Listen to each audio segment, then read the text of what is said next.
Hi friends, நம்ம கடைக்கு தேவையான ஜாமான் தான் கொஞ்சம் வாங்கியிருக்கோம். ஒரு 1300 எடுத்திருக்கு. அதில் வந்து நமக்கு எவ்வளோ லாபம் கிடைக்குன்னு தான் பார்க்க போகிறேன். ஊறுகாய் வந்து ஒரு 2 அட்டை பவானி நாரங்காய் ஊறுகாய் வாங்கியிருக்கு. ஒரு 10 ரூபா நமக்கு கிடைக்கும்.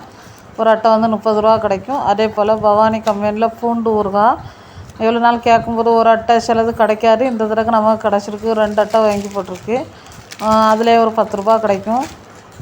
1 ரூபாக்குள்ள பால்கோவா 45 ரூபாவுக்கு நமக்கு தருவாங்க. அதில் நமக்கு ஒரு 15 ரூபா லாபம் கிடைக்கும்.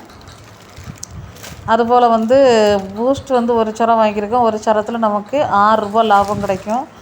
அதே மாதிரி ஹார்லிக்ஸ் வந்து ஒரு சரம் வாங்கியிருக்கு. ஒரு சரத்தில் நமக்கு 6 ரூபா லாபம் கிடைக்கும். 69 ரூபா வச்சு தருவாங்க. சாக்கோஸ் வந்து ஒரு சரம் வாங்கியிருக்கு. ஒரு சரத்தில் 16 பீஸ் இருக்கும். அதில் நமக்கு ஒரு 6 ரூபா லாபம் கிடைக்கும். பொதுவாகவே இந்த சரம் ஐட்டங்களில் வந்து 5 ரூபா 6 ரூபா தான் நமக்கு லாபம் கிடைக்கும். அது வந்து வாங்கி போடாமல் கடைகள் ஓடவும் செய்யாது. ஏன்னா நம்ம அதெல்லாம் வாங்கி போட்டால் தான் கடையும் ஓடும். அது பிறந்த 1/2 கிலோ பால் ரவை வாங்கி 2 பாக்கெட் வாங்கியிருக்கேன். 2 பாக்கெட்லேயே வந்து ஒரு பாக்கெட் வந்து 2 விற்றோம்னா நமக்கு அதில் ஒரு 6 ரூபா லாபம் கிடைக்கும். 32 ரூபா வச்சு கொடுக்கும்போது. அதுபோல் 200 கிராம் பால் ரவை வந்து ஒரு 5 பீஸ் வாங்கியிருக்கேன். அதில் 5 பீஸுக்கும் 2 ரூபா வச்சு நமக்கு ஒரு 10 ரூபா லாபம் கிடைக்கிது. அதுபோக வந்து 15 ரூபாக்குள்ளே டொமேட்டோ கெச்சப் வாங்கியிருக்கு. ஒரு பீஸ் வந்து 15 ரூபா, 5 பீஸு வந்து 75 ரூபா. அதுக்கு ஒரு 5 ரூபாக்குள்ளே மசாலா ஃப்ரீ. ஒரு பீஸுக்கு 1 ரூபா வச்சு நமக்கு 5 பீஸுக்கும் 5 ரூபா லாபம் கிடச்சிருக்கு. கெச்சப்லலாம் வந்து அவ்வளோவா லாபம் இல்லை, 1 ரூபா தான். கம்பெனியில் நேரடியாக வாங்கும்போது ஒரு 50 பைசா எக்ஸ்ட்ரா நமக்கு லாபம் வரும். அதே மாதிரி 2 ரூபாக்குள்ளே ப்ரூ வாங்கியிருக்கு.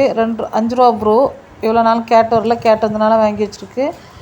ஒரு சரத்தில் 12 பீஸ் இருக்கும். 2 சரத்தில் 24 பீஸு 110 ரூபாவுக்கு தந்துருக்காங்க. நமக்கு அதில் ஒரு 10 ரூபா லாபம் கிடைக்கும். ஒரு சரத்தில் ஒரு 1 ரூபா கிடைக்கும். அதுபோல் 2 ரூபாக்குள்ளே ப்ரூ வந்து ஒரு 2 சரம் வாங்கியிருக்கேன். அதில் வந்து ஒரு 4 ரூபா கிடைக்கும். ஒரு சரத்தில் ஒரு ப்ரூ தான் நமக்கு ஃப்ரீ.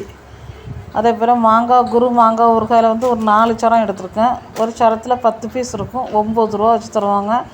4 சரத்துலேயே நமக்கு 4 ரூபா லாபம் கிடச்சிருக்கு. டவ் ஷாம்பு அதே போல் ஒரு சரம் டவ் ஷாம்பு வாங்கியிருக்கு. டவ் ஷாம்பு வந்து 28 ரூபாய்க்கு நமக்கு உண்டு. அதில் நமக்கு 25 ரூபாய்க்கு தந்திருக்காங்க. 3 ரூபா லாபம் கிடைக்கும். அதே மாதிரி இந்த பெப்சோடென்ட் பேஸ்ட் வந்து 6 பீஸ் வாங்கினா 108 ரூபா, நமக்கு ஒரு 12 ரூபா ஃப்ரீ கிடைக்கும். 12 ரூபா லாபம் கிடைக்கும்.